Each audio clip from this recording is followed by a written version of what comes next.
You talk about the Ahmad and network monarchy. Mm. Some of Ahmad or some of network monarchy, hate him.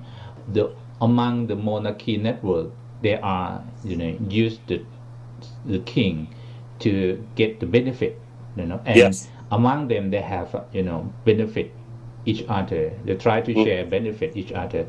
Yes. If they are have the same benefit, why they try to hate the king or the prince, because Mm. they can still have Mm. the benefit and do the good business if they are, Yeah. cooperate with the king. Well, I mean, they've been terrified that they won't keep the same benefits Mm-hmm. because, as we know, the crown prince and the royalist elite, the network monarchy, they've never got on. There's been this conflict between them for decades already. Mm-hmm.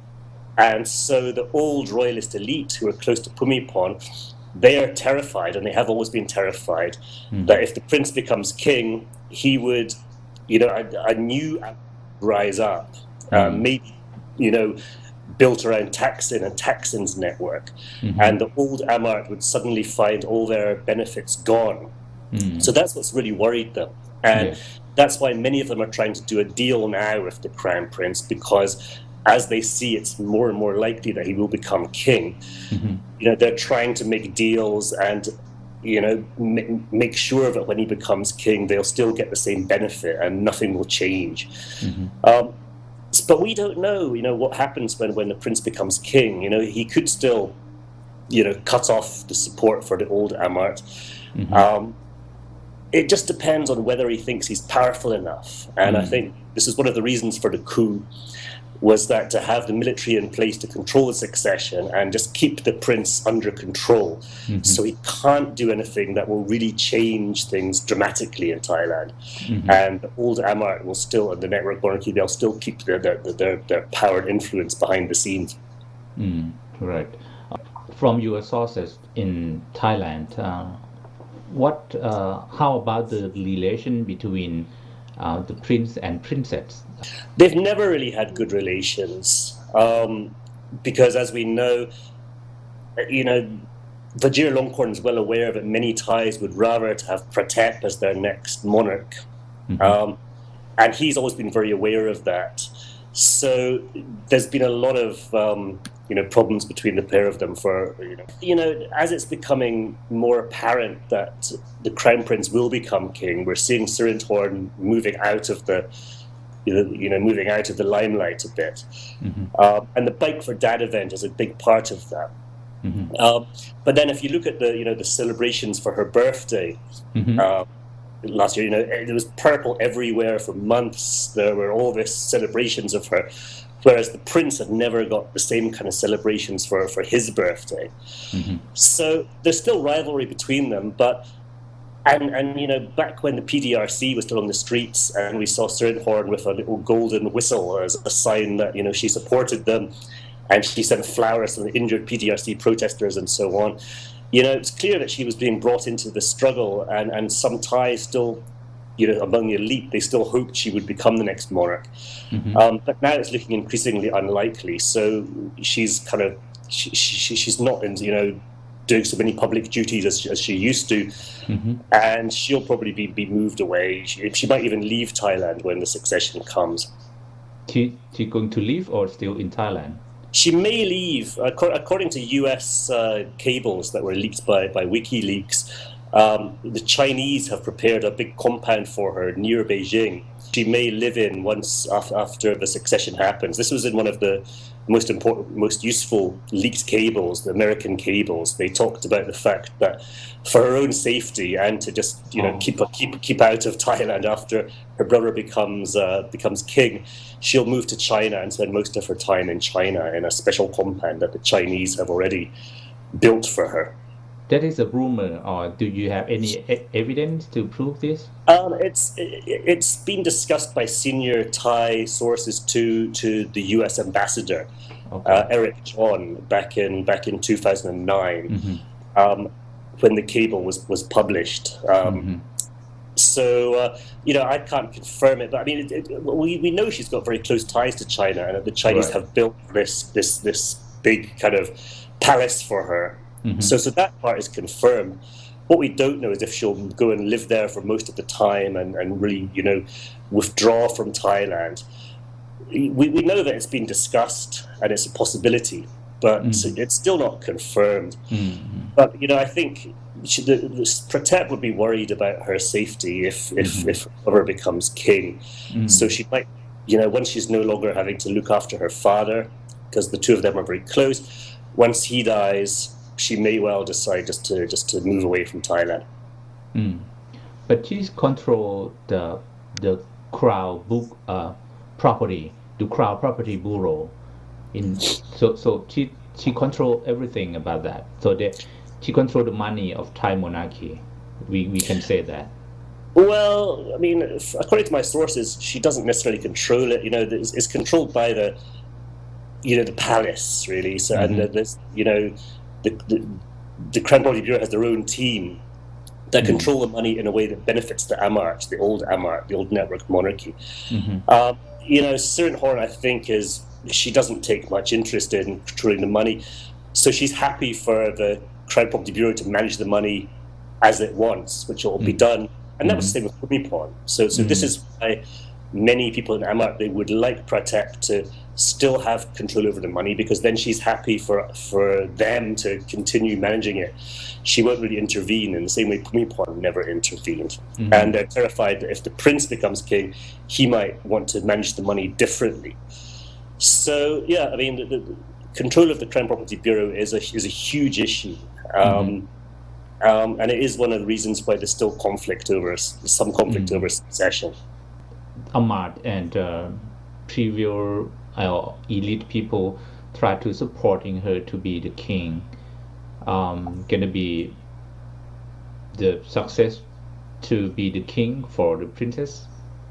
No, I think it's very unlikely. So as I say, I think it's only about a less than 5% chance it would happen. I don't think she would become the monarch, whatever happens, but it's possible they try to make one of the crown prince's sons the next king. They make a deal with him. So they make one of his sons the next king. Maybe he's got a very young son with his new wife, who hasn't been officially announced as his wife yet, but they had a baby the last year. So it's possible that this boy will be named the king and Pratap is named the regent, and there'd be some kind of deal with the prince. So, he would still, he'd still feel that he was respected because his son would be the monarch. And because his son is just a baby or a toddler, Pratap would be, the regent for the next 19 years until his son turns 20.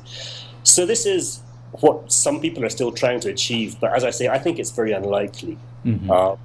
I don't expect it to happen unless there's some huge scandal that involves the prince that changes things.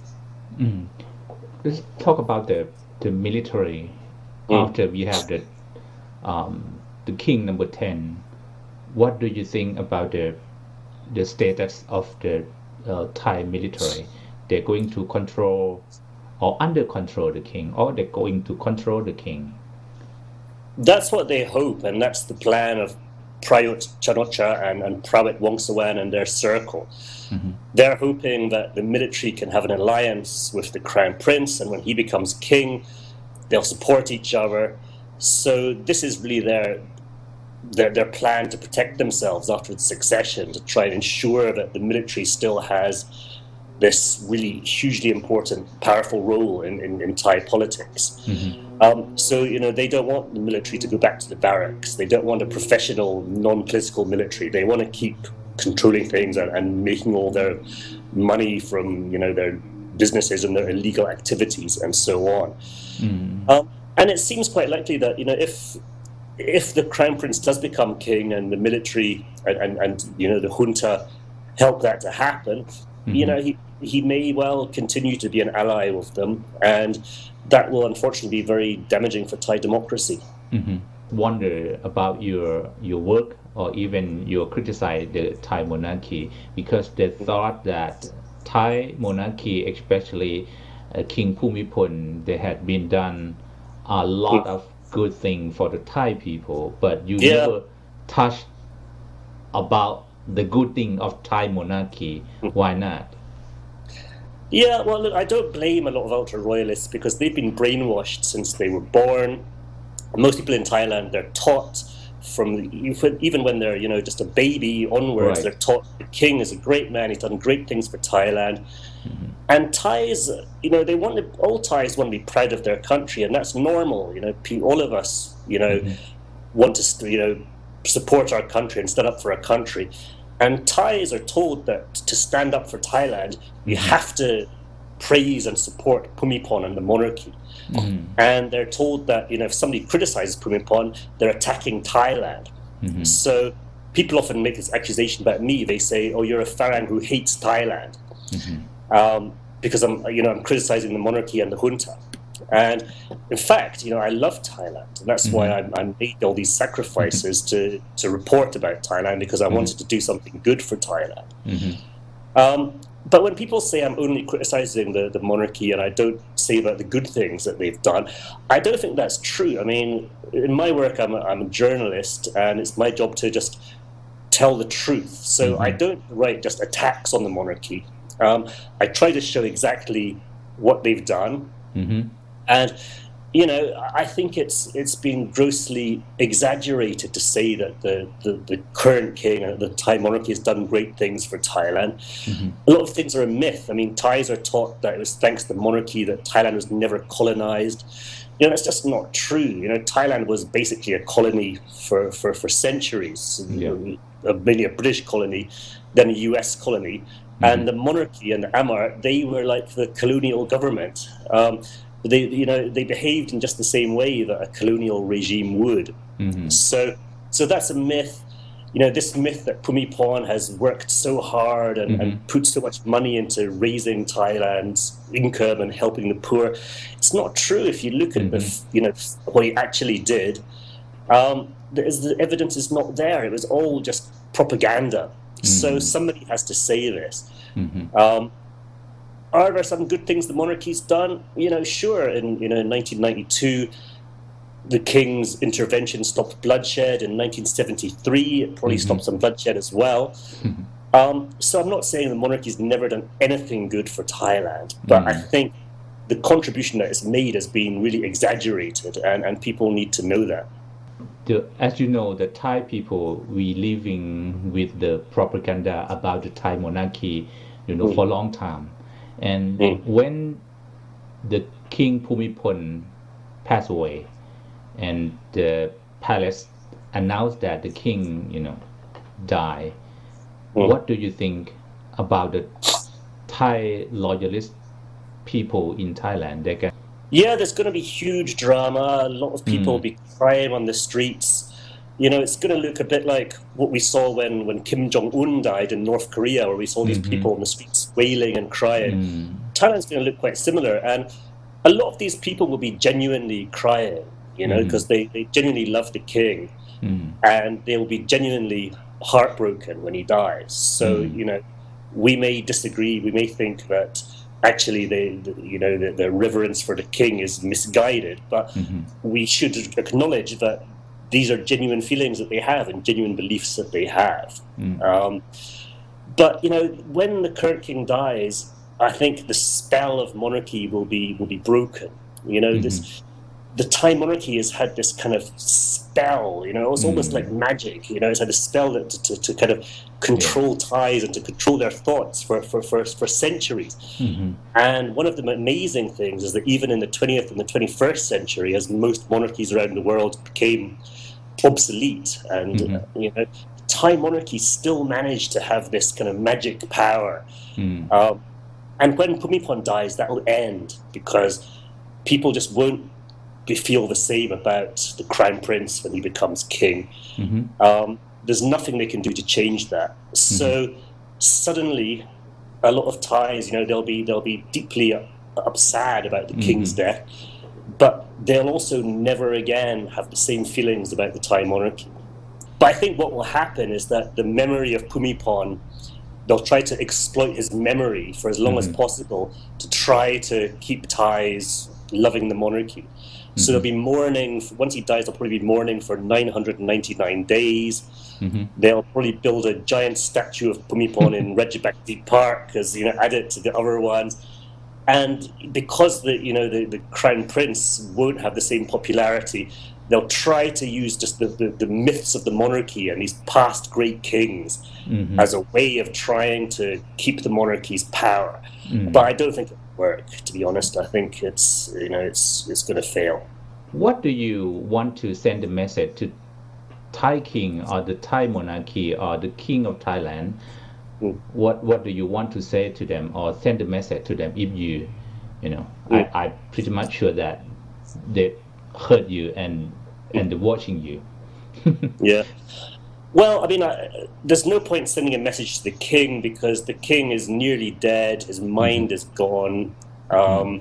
It's very sad, really. I mean, whatever he did in his reign, nobody deserves to have a life like this where they're being really kept alive artificially. He can't speak. His mind is gone. So, I think, if I had a message for the king, it would be to acknowledge that he's had a very sad life, a very difficult life.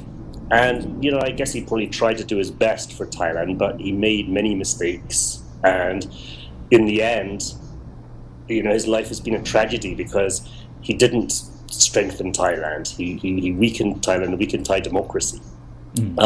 So I think the best message would be for the Crown Prince. Because he's the one that has the power to change Thailand. And as we discussed earlier, the best thing he could do for himself and for the monarchy of Thailand and for the people of Thailand would be that when he becomes king, he becomes a different kind of king who doesn't interfere in politics, but who stands up for democracy and freedom of speech and stands up for the right of ordinary Thais. And if he did that, he would be remembered for in Thai history as a great king who really helped Thailand transition from being a kind of old feudal monarchy to being a modern, democratic, dynamic country. So the Crown Prince has the power to do that if he makes the right choices. And if he's ever listening to me, I'd say that I think all of us hope that he does it. Because whatever the problems he's had in his life and whatever people have thought about him in the past, if he does this positive thing in the future, he'll always be remembered positively. Thank you so much, Andrew. Thank you so much. Good to talk to you. Yeah, good to talk to you too, and I very appreciate your time. Thank you so much. Well, all right. cheers. Thank you. สวัสดีครับขอบคุณครับ สวัสดีครับ ครับสวัสดีครับ